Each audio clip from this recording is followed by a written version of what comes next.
When we talk about love, atwogera ebintu bingi nnyo ebikola omukwano. Naye mbulamu bw'ensi eno kyemmanyi obufumbo bwe bufuula omukyala okuba nti mukyala agumire. Celebrating omwezi guno, celebrating omwezi gw'abakyala. Women is still olunaku olwokutaano wiiki eno gye tutandise olunaku olwaleero olunaku lwa Sunday n'olwekyo twagambye let's choose abakyala be tulabirako ne tugamba nti she's married, she's happy, kubanga tulaba nti musanyufu.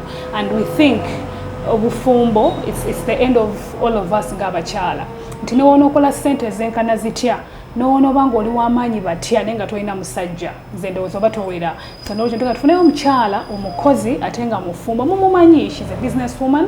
We all know InfoTrust. Mwenna mugimanyi, if you're on social media, you're on TikTok, abikola ne bbaawe babikola nagamba kati munoonyeeko twogeremu naye emboozi ey'omukwano. Sobola kubanga oli business woman naye nga ate oli mu bufumbo ate ng'oli mwetoowaze, kikutwalira ki era obufumbo kye kitubaniiza olunaku lwa Sunday essaawa 4 ez'ekyo. N'olwokubiri teweerabira gwe basuubiddwa programu eno oba olunaku olwokubiri ku ssaawa 3 ez'okumakya osobola okukwata essimu yo, TV yo, ku social media tubaako nobeera ng'olaba program eno gy'oba osuubirwa. Tuyigiriza bingi, it's all about love n'okuba nga tubeera mu bufumbo. Because at the end of it, omukyala wenna oba omwami wenna ogenda kuba ng'oli w'amaanyi, ng'olina amaka g'ovaamu, ng'oli mukyala gundi. You know, omukyala, she's very beautiful. Mbadde simu meeting anko physically, but I follow her on TikTok. Nsanyusa okulaba.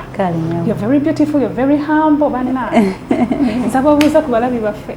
Mbalamusizaako abalabi ba Delta TV, amanya gange nze mukyala Harela Mariam. Nze CEO omulungi ennyo wa kampani ennene. Yes. A very proud CEO of InfoTrust Property Consultants. Ndi mukyala mufumbo nnyo ow'empeta. Mufumbo nnyo. Era nga si mufumbo nnyo. Batya babeera batya abo. Natandika ne nsanga bba wange ng'alina w'abeera ne ntandika okubeera naye ne tufuuka bafumbo. Kanabeera mufumbo nnyo awo n'empeta. Nze naye nze omwami wange yajja n'akyala ewaffe ne bamusalira ente n'ajja n'azisasula. Ewaffe tuli bante nnyingi nnyo nnyo n'azisasula n'aleeta n'ebirabo ebirala bingi bye baali tebamutumye n'abasaba nti ayagala kumpasa. N'antwala mu kyaki tuli ba Advent. I saw the wedding. Yes. Naye era teyakoma okwo n'ayita ne gavumenti y'e Uganda etugatte. So tuli bafumba emirundi gyonna egikirizibwa mu Uganda. Kuva mu bazadde, that is traditional marriage, civil marriage and church marriage. How did you get your man? A short story about how you got your man. My man was my client. Nyumiza. Yajja wano ng'ayagala kugula ttaka. Ebiseera ebyo nga n'akatandika, my business is struggling. N'angamba ayagala gayaaza. Naye gayaaza sirinaayo. Naye ng'ate nnyina omuguza ettaka. Ne mukalabula ne muteka mu motoka ne muvuga paka Kabimbiri. Kabimbiri is the border between Kayunga and Mukono. Yes. Ne mugamba wano we wasinga. Wasingira ddala. Wasinga ne Kampala. Yennyini gye plot gye actually zezo zokka ze nali nnyina by then. My business was struggling. You just started by then. Yes. But I think he liked the way I'm advertising my business, the way I was talking to him, the way I took him there, and he bought the land without even doing the search or anything. Your client can turn into your man if you treat him well. Yes. If he's a omusajja asobola okugula ettaka. I mean, he's a potential client, he's a potential husband. Okay. And so when you guys met, he came as your client, then you started that very day? No, I think he liked me. Okay. Naye nze nali commission ya kutunda ttaka ye. Naye era namulaba potential. Since my business was struggling, I wanted a partner in business. Asobola okusobola okwegatta n'ateekamu ssente kubanga nze nalina amagezi ga business naye nga sirina ssente. Kati n'embeera nga tu-exchange nga ngamba oba ofunyeyo ewalala obeera oŋŋambako. Kati nga one thing led to another we nafunanga ettaka eddala. Kati natuuka esaa ne mugamba naye lwaki toneegattako eno business ekola efuna bweti ne bweti. Nanga nze ndi mutunzi w'amasuuti era business yange nange ekola. Era gye nzija ssente ezigula ettaka. But if you need money, I can finance you n'ozinziriza. Naye nga nze njagala omuntu ateekamu ssente tugaziwe. Era nalaba ekirooto kyange ye muntu eyasooka okulaba ekirooto kyange big as it was. Nali sisobola kinnyonnyola ne bakwano bange ne bakitegeera. Nali nnyina emikwano egirina sente zenjagala ningamba ngana biradala nga fala obanga atasobola yes I was working with a very big company they call real estate naye nga bagamba ono badde bamusasula I was a director in another company. Wow. What did you come up with this before we go into the other program or mukwano gwa first get to know lwaki mu business so na wagamba kantunde ttaka tumanya abantu batunde ttaka baba yaye but if you find a lady nga ali mu ttaka atenga ebintu ebyaddala why did you choose this business? I can't say I chose this business chose me. I love that. This business chose me nennemerako. Okay. Inze nali nyina real estate company jenkolera nga ndi director ngera nga wogami nti wabeerawo obuyaye mu business nga there are things I don't agree with and those things I decided to leave even the country. Okay. You as a person because of the things ebibeeramu nga employees ne visa zange manyi zijja naye bwe na resigninga because I too nze ni mu advent there are things I don't compromise with. Ebintu ebicompromising ne faith yange sebaka bwe kiba kituuseewo nze ndabanga emirembe ginzigwako kati ebintu ebyo byatuukawo nempita partner wange ne mugamba ABCD should change for me to stay here in harmony. Nangamba lijja kukyuka neteekawo deadline nangamba naye nga nze ndi mu kiri kasita ngenda living ngenda Canada naye kintu kyatuukawo nensaba Katonda ampe ekisa nengamba Katonda njagala kenda Canada but its problem is not solved here jukira sina na sente tandika company but nemugamba let your will be done if you see nti bwenvaawo wane kizibu kino tekijja kusolobezingwa visa zange zigaana okudda naye bwolaba nga nsobola okikola then let your will be done. Nengenda Prayer Mountain gentera okusabira ebintu ebinzitoweredde. Even go to the Prayer Mountain? Yes, Seguku. Eddanga tonnaba kufuuka kino bana kati ogenda. Ne kati nze n'omwami wange. Batabi osaba obiyina. Yeah, I mean you have the money, you have the business. I mean kati kye kikola Prayer Mountain osula mu. Kwebaza Katonda. Okay. Na kumusaba amagezi. Okay. Amagezi buli kadde mba ngeetaaga mu lukyemba ngenda okukola. Okukola decision neetaaga amagezi. Obufumbo weetaaga okusabira. Okay. Buli decision ekolebwa mu bufumbo olumu omuntu oba oyinamuko kasente nga n'omwami ayinamu waliwo engeri gye muteeguyangana naye twetaaganga amagezi okutukiipinga nga tugowinga so bwe nti we nagenda ku Prayer Mountain nensaba nendaba baana ennene ng'eriko ekigambo info trust buno obujulizi mbuwadde over and over. You it can happened, ask like ngodi mukusaba oyo Prayer Mountain tetuba na musumba nti oba natuuka nenneebaka otwo ne tuntwala I don't know what otwantwala oba nalaba vision but nali ndaba tear drop ng'eriko ekigambo info trust neevaayo mu ttaka bwe nti and then it started going her up nga njisika netuuka waggulu neyegira bweki abantu abamanyi buno obujulizi mbuwadde over and over nendabako ekigambo info trust property consultants kati awo wenamanya nti Katonda ampise okuweereza. So you got the name from the dream or the vision? Yes. I had a company called Info Trust nga nkola research. Nga nkola research ku bintu ebirala. That's when I started doing research on real estate. So what do you do basically in this company Info Trust? Julia, you deal in land, do you do construction? Yes, tukula n'okutunda ettaka, tuzimba, tuangizaako abapangisa kye tuyita property management. Tukola surveying, grading, byonna ebikwata ku real estate. So how do you manage this? Because I understand you have clients abagenda ezenjawulo abasajja n'abakazi. You're here and you're a married woman right now. Abasajja we bajja kugula amata. How do you handle them?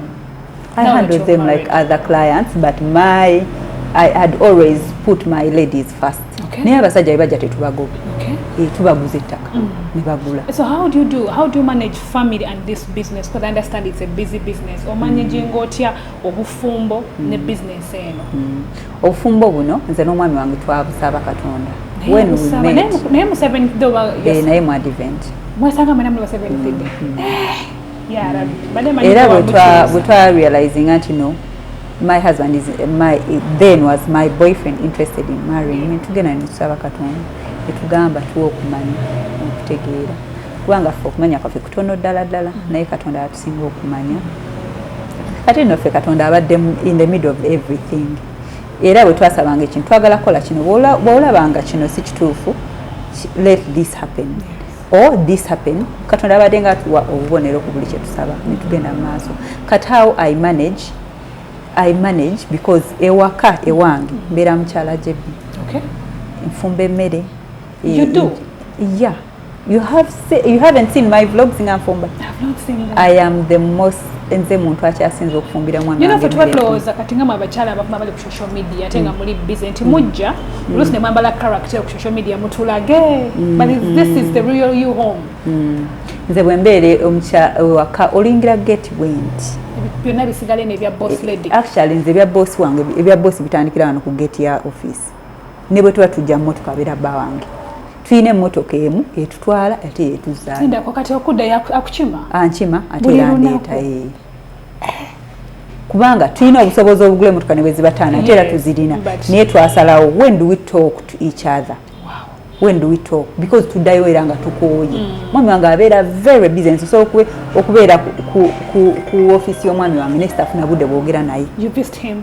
Yes, every n'olwaleero lwakuba munkwase. Ng'ogenza kupima kozi ndaba engoye. Ng'ogenza kupima mba ngenze mu supportinga. You can't buy from him? No. Support, do videos, mpite ba customer abajja mbaguze muyambeko emirimu. Ng'omukyala era ng'osponze era osanga ndamuza ne ba client luno sente bweziti luno sente bweziti mmanyi n'okupima abantu. Wabiyiga osana otunga osuuti so asisobola tunga suuti negwa sinatuuka waawo naye nsobola okuyita omu kubali mu workshop ne mga jangu opimone suuti ayagala kino ne kino ne kino manyi okusuubula material oyo mwami wange aba agenda mu trips ez'okusuubula ngenda naye nangamba eno material ekola bulungi esuuti kano ka details kalungi buno manyi gye babukolera and all that. So you akuchima wano just because you want to have time and talk. Yes. How was your day?